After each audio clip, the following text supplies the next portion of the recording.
get the blush. Get this blush. Part 1.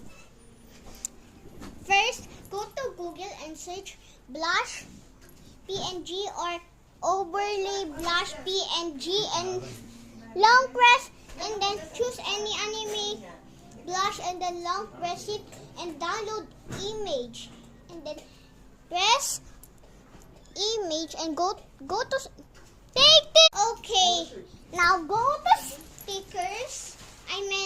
First record and go to stickers and then go to stickers and press the kawaii and press the kawaii blush, and there you have it, a kawaii blush. Bye bye, see you.